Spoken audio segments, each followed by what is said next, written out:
Goeiedag vriende en nogmaals welkom by nog 'n geleentheid waar ons ook so stil word en verder reis. Ons het gister teruggekyk na Jesus wat vir sy disippels 'n nuwe gebod gee, die gebod van hierdie liefde wat hy vir ons het en dan die teken word dat ons aan hom behoort, dat ons sy disippels, sy volgelinge is.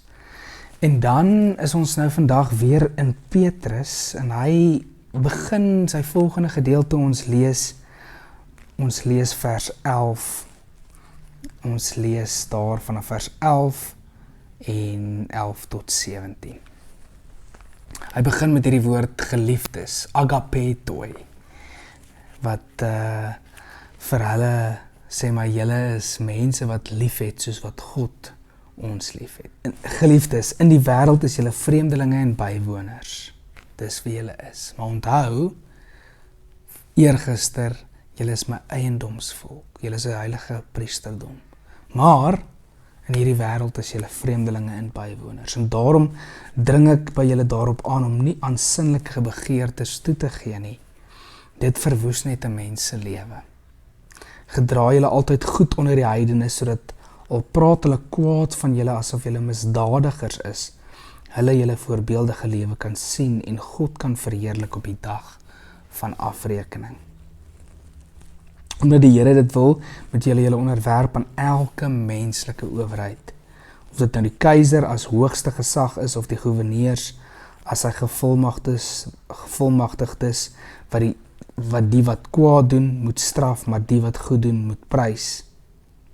Dit is die wil van God, dat julle deur goed te doen 'n einde sal maak aan die kwaad wat mense sonder begrip uit onkunde praat.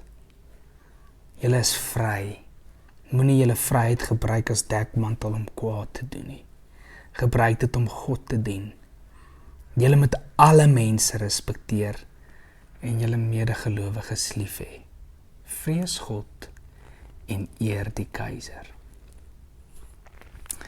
Is woorde, is nie veel anderster as wat ons beleef nie. Hierdie mense wat oor hierdie gemeentes se stede regeer, is hierdie mense wat hulle absoluut dit vir hulle onmoontlik maak om te kan leef.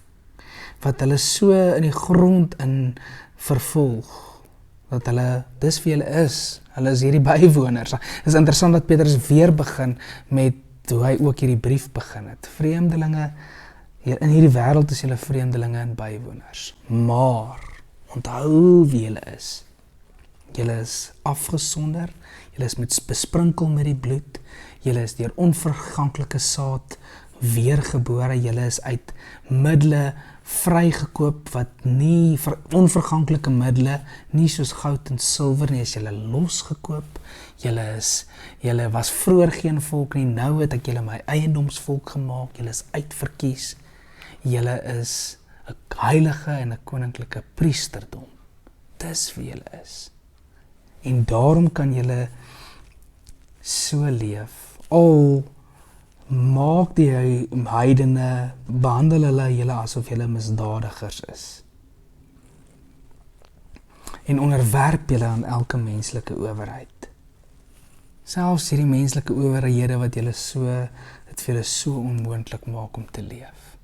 Korrupt is.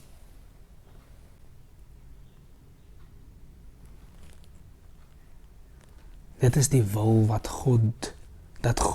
dit is die wil van God, dat julle deur goed te doen 'n einde sal maak aan die kwaad wat mense sonder begrip uit onkunde praat. Dit is God se wil, dat julle deur goed te doen 'n einde sal maak aan die kwaad wat mense sonder begrip uit onkunde praat. En dan, julle moet alle mense respekteer en julle medegelowiges lief hê. Vrees God en eer die keiser. Van die moeilikste woorde vir Petrus se gehoor, ook vir ons vandag.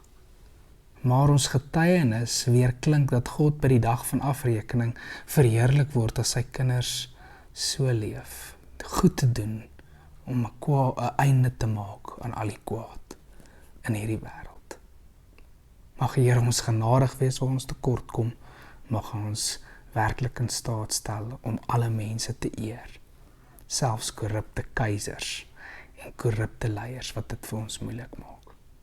Mag die Here ons genadig wees en in staat stel om uit liefde ook so te leef. Dankie Here vir u goedheid, dankie ook vir u liefde, en Here gee dat ons deur goed te doen 'n einde sal maak aan al die kwaad in hierdie wêreld. Stel ons daartoe in staat. Gee ons die krag, wees ons genadig. Amen. Seën vir jou, ons gesels weer.